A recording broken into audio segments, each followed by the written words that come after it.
Привет, дорогие друзья! Кто бы мог себе представить, что Крымский мост опять станет топ-темой не просто украинских СМИ, а украинских чиновников достаточно высокого ранга, в частности людей, которые представляют позицию офиса президента Украины. Что с Крымским мостом было с самого начала? Вы прекрасно это помните, и мы делали видео об этом. Изначально говорили о том, что он не выстоит, не выживет, что его построить невозможно. Потом рассказывали, что он построен не там, где надо, и Гитлер строил, и его снесет ледоколом, когда начнется ледокол. Были рассказы о потенциальной экологической катастрофе. Впервые же о том, что его необходимо вообще взорвать, впервые эту мысль вбросили некие американцы, что мост вообще-то неплохо было бы взорвать. В России тогда обратили на это внимание. Обратили внимание, но никаких публичных заявлений особых-то и не было. После этого рассказал народный депутат Мосейчук о том, что его хорошо было бы уничтожить, взорвать. Любая нормальная страна мира, которая находится в состоянии войны за свою территорию, за своих людей, конечно, стремится уничтожить вражескую инфраструктуру. Мост, железнодорожный пункт, аэропорт. Пока же звучали такие заявления, реально, что делалось в этом направлении, это переименовали в картах Google его на украинский язык.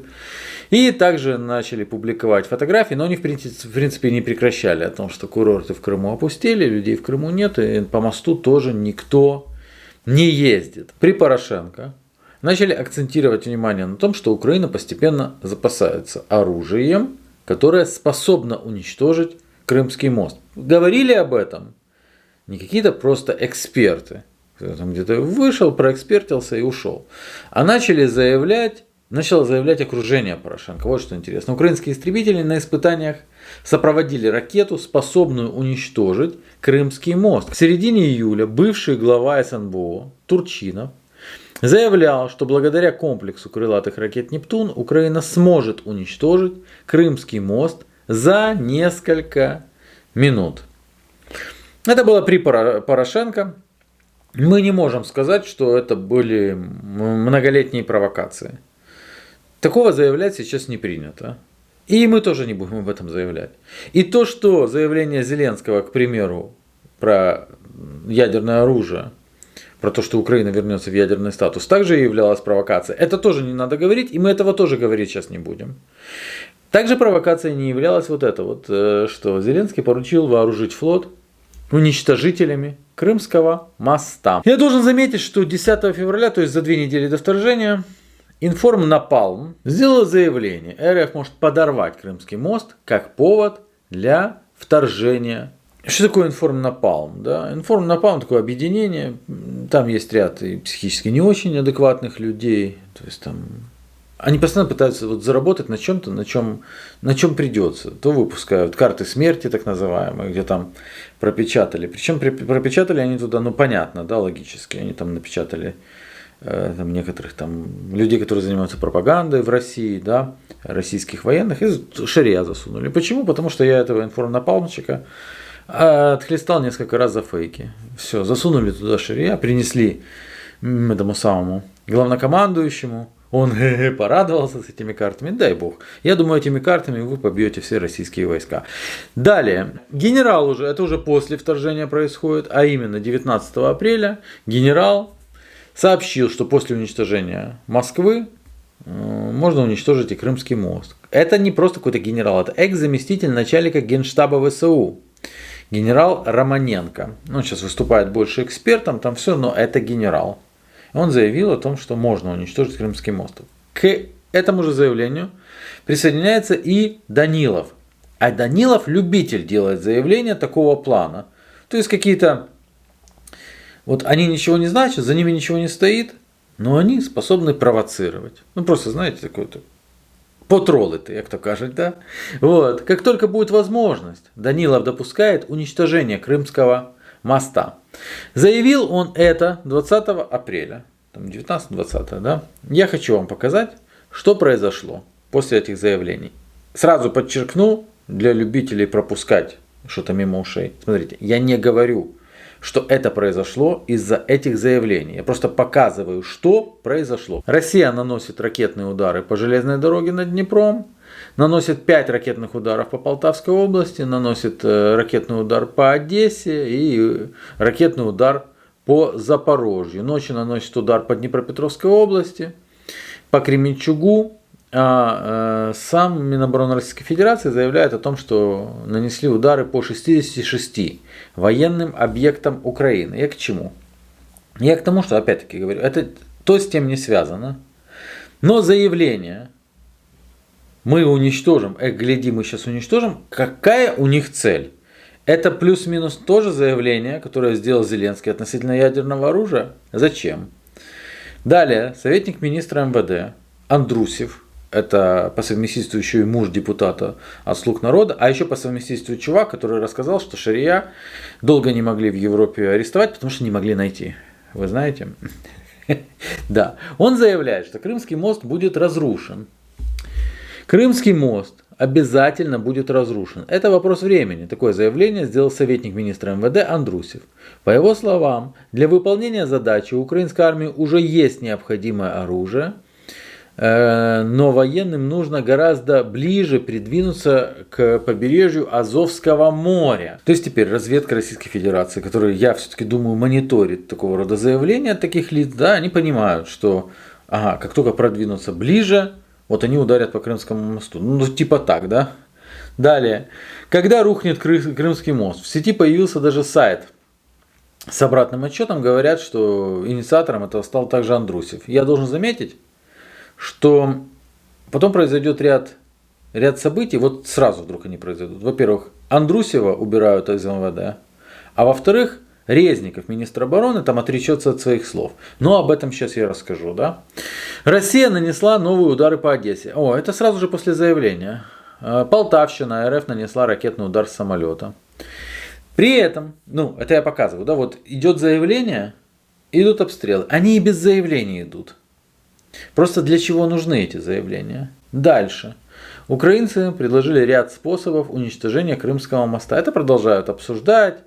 И уже президента делает официальное заявление. Подходы изменились. Украина намерена возвращать Крым военным путем 17 июня. По словам Татьяны Ташевой, для возвращения оккупированного полуострова Украина будет использовать все методы, которые на момент X будут нужны. И идет заявление уже о возвращении Крыма военным путем. Это то, чего раньше не было. То есть никто не хотел говорить такого рода вещи. Потому что тем, которые никто, им бы хорошо еще начать подумать о территории, которая находится чуть ближе, о ее возвращении. Да? Но вот уже Крым теперь будут военным путем. Происходит заявление, происходят традиционные ракетные удары по Днепропетровской области, удар по эшелону где-то в Днепропетровской области и по Кременчугу также бьют. Нанесли массированные удары по югу Украины. Это сразу же в тот день, да? Вот просто заявление и удары какие-то идут. Военный эксперт после этого предлагает, как лучше нанести удары по Крымскому мосту, чтобы вы думали. Получение украинской разведкой подробной технической документации Крымского моста свидетельствует о больших возможностях наших разведчиков и о том, что скорее всего жахнут. Арестович является голосом офиса президента. Однозначно. Если бы нет, ему давно закрыли бы уже его кабину, завалили бы. И он бы перестал нести ту ахинею, которая вызывает раздражение не только у русских. Может, у русских она больше смех вызывает, но у своих. Тем не менее, Арестович говорит о необходимости, чтобы такой объект разрушить, удара тактическим ядерным оружием. А вот это мне уже кое-что напоминает уже очень сильно. Долгое время провоцируют такого рода заявлениями. Я понимаю, сказал, сделал. Но сказал. Реакции особой нет, если мы не считаем за реакцию вот эти вот обстрелы, которые происходят как раз, когда вот происходит заявление. Пускай это, они не связаны. Но вот уже следует заявление о ядерном ударе. Ядерный удар по Крымскому мосту. Нужен тактический ядерный удар. Если не первая, то вторая цель. Может ли Украина уничтожить Крымский мост? Вот заявление военного эксперта. Такие мосты уничтожаются ядерным оружием. как надо разрушить правильно эстакаду и так далее. Да? Россияне не смогут помешать ВСУ уничтожить Крымский мост ракетами «Гарпун», «Хаймарс», военный эксперт какой-то Киричевский. Далее они рассуждают уже вот американские эксперты, как уничтожить лучше Крымский мост. Создается впечатление, что Крымский мост это какая-то такая вот, ну это символ, конечно это символ, однозначно. Если он будет разрушен, то это будет мощнейший удар по Путину и так далее. Какой ответ будет после разрушения такого объекта инфраструктуры? Не так. Какой ответ будет после попытки разрушения такого объекта инфраструктуры? Потому что, конечно же, Российская Федерация, ее представители, которые регулярно заявляют о ударах по центрам приема решений, уже выглядят порой как клоуны. Но заявление об ударе по Крыму ядерным оружием – это серьезно. А насколько это серьезно воздействует на людей, которые не вполне в адеквате. К примеру, задерживают немцев, которые похитили нечто у немецкой армии для того, чтобы отправиться вместе с этим в Украину. Не заявляется, что именно они там украли, но заявляется, для чего они это сделали. Солдаты Бундесвера, видимо, планировали взорвать Крымский мост. То есть от слов к делу. Генерал Марченко: освобождение Крыма неизбежно. Крымский мост необходимо уничтожить. Далее Резников дает интервью о том, как надо, опять-таки, освобождать Крымский полуостров и уничтожать мосты. В ходе второго этапа планируется отбросить российские войска на позиции, которые они занимали до полномасштабного вторжения. Официальные лица Украины заявляют, что не будут использовать оружие для нападения на Российскую Федерацию. Однако же, опять-таки, в рамках троллинга, они все уточняют, что это украинская территория, а по своей территории мы имеем право бить. Ну, типа разумно, да? При этом Резников, являющийся уже министром обороны, прямо говорит о том, что будет военная операция по возврату Крыма. Зеленский приказал деоккупировать юг Украины, заявляет Резников. А также он заявляет о том, что Украина собирает миллионную армию как раз таки для этих целей. Арестович уже прямо обещает Крымскому мосту всякие неприятности. И вот Совет Федерации замечает это настолько серьезно, насколько это возможно заметить, и призывают к демилитаризации всей Украины после угроз атаковать Крымский мост. Попытки атаки на Крымский мост и так далее. Следует заявление депутатов Росгосдумы. Там тоже клоунское заявление о сокрушительных ударах по центрам принятия решений. И их уже никто всерьез не воспринимает. Но неизвестно, как отреагируют на это первое лицо. И я здесь не говорю о том, что не надо злить Путина, еще что-то. Я просто не вижу смысла в том, кроме провокации, чтобы постоянно делать такого рода заявления, зная о том, как верхушка российской власти относится к Крымскому мосту. Крымский мост и Крым – это для них нечто сакральное. Крымский мост и Крым – это нечто, что не поддается обсуждению для них. А когда высшие лица государства Украины делают заявление об ударе ядерным оружием, это служит оправданием для некоторых других ответных шагов Российской Федерации. И понятно, что со стороны Украины это тоже ответный шаг на вторжение и так далее. Да? Но если мы начнем следить за историей ответных шагов, то у нас выйдет многолетняя история. Многолетняя история, в которой звучали интересные заявления, в которой обещали взорвать Крымский мост и вернуть Украине ядерный статус. Газовые вышки – это начало. В Крыму партизаны пугают оккупантов контрнаступлением. И вот когда это доводится до точки кипения, Андрусев, тот, который уже разработал план, как там уничтожить, отправляется в отставку. Я не знаю, с чем связана его отставка, его просто выбрасывают. А Резников рассказывает о том, что его не так поняли. Министр обороны Украины заявлял, что говорил журналистам о готовящемся наступлении украинских вооруженных сил на юг страны. Скорее всего, его неправильно поняли.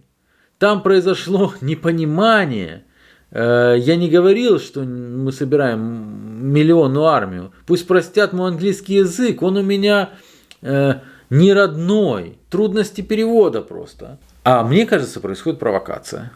И мне кажется, эта провокация происходит уже много-много лет. Просто за нее ответ несут. Вот ответка прилетает не Резникову. Ответка прилетает другим людям. по другим городам, не там, где ходит Зеленский пиарится, не там, где Данилов, и уж, конечно, не там, где дети Данилова, призывного возраста, которых он всех вывез из Украины, но об этом все молчат. Это ваши дети должны служить. А их дети должны, знаете, как бы, ваши будут сидеть по подвалам. И это уже в прямом смысле слова. Происходит провокация. Такая вот бегаешь и цепляешься. Цепляешь. А потом происходит ответка. И кричишь тогда, а что это такое? Для чего цеплять? Можешь? Сделай. Но болтать об этом, тогда, когда получают ответку другие люди, лучше завалить кабину. Мое мнение.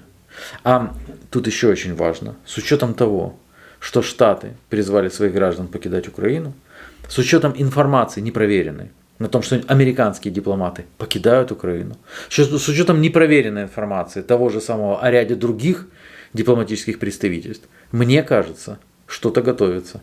Мне кажется, что мы это что-то можем увидеть уже на текущей неделе. Пока. Начинаем разгрузку фуры. Активно у нас идет работа, практически уже разгрузили. Переселенцев по запросу мы передаем и постельные принадлежности, пледы. Деткам мы передаем игрушки, памперсы. Мы очень благодарны. Большое вам спасибо. Большое спасибо вам за помощь. Спасибо вам за великую помощь. Спасибо вам большое за гуманитарную помощь.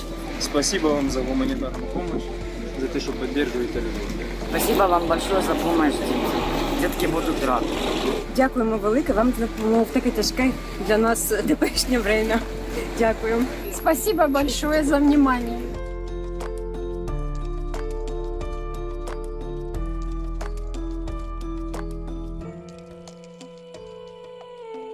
Спасибо большое, что помогаете.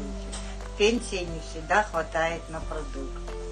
Дякую за допомогу в такі тяжкі часи. Спасибо вам большое за помощь. Очень рада была познакомиться. Ой, спасибо вам большое за помощь, за то, что оказываете нас так больно, так бомбят, так плохо. Ой, на пенсии у нас тут так много, дети без работы, девочки пооставались, 4 деток маленьких. Спасибо вам большое.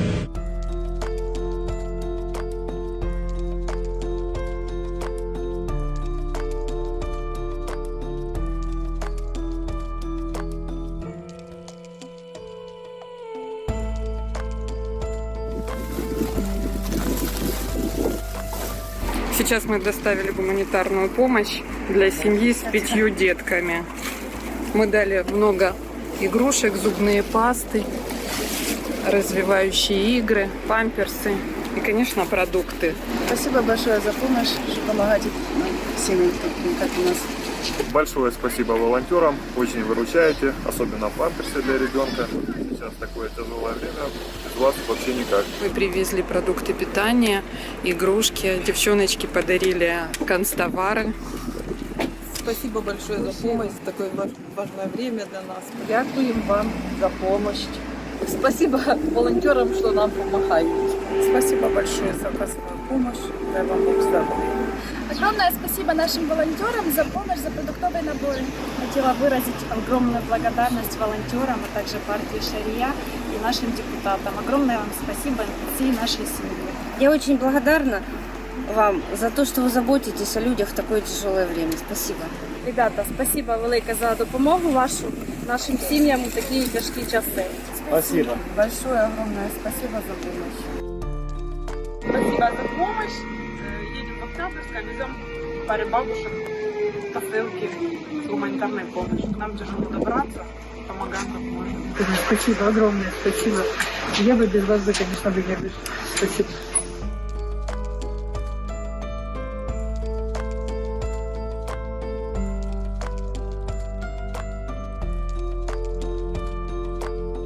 Вашей группе волонтеров большое спасибо за помощь старому человеку. Спасибо большое. Дай Бог, Саше, здоровья, волонтерам, лекарства привезли деду. Огромное вам спасибо. Вы делаете доброе дело.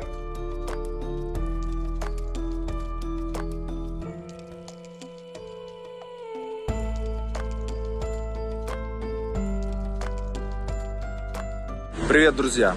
Сегодня депутаты Чугуевского городского совета занимаются вместе с представителями городского совета разгрузкой гуманитарной помощи от Красного Креста.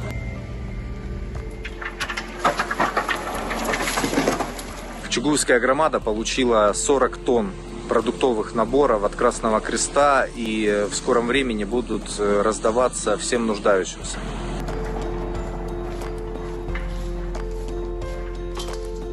Догружаем машину еще пакетами с гуманитарной помощью. На космос поедут. Мы приехали на космос, сейчас будем выдавать гуманитарную помощь. Большие пакеты, все именные. Спасибо большое за оказанную помощь. Мира, здоровья вам всем и благополучия. Большое спасибо за оказанную помощь и процветание штабу и успехов. Спасибо большое. Очень актуальна ваша помощь. Мирного, спокойного неба. Большое спасибо за оказанную помощь. Спасибо большое волонтерам за помощь. Мирного неба над головой. Мы очень рады, что в городе Запорожье есть такие волонтеры и организации. Спасибо большое за помощь оказанную. Спасибо большое за оказанную помощь. Очень нужна в наше время. Спасибо вам огромное. Спасибо большое за помощь. Спасибо большое за помощь нам и нашим деткам. Здоровья вам, удачи и всего доброго. Спасибо. Очень приятно. Спасибо, что кто-то о нас заботится. Спасибо. Ми маленьких діток відправили на Западну, однак з мамою з похилого віку ми осталися. Дякуємо за допомогу.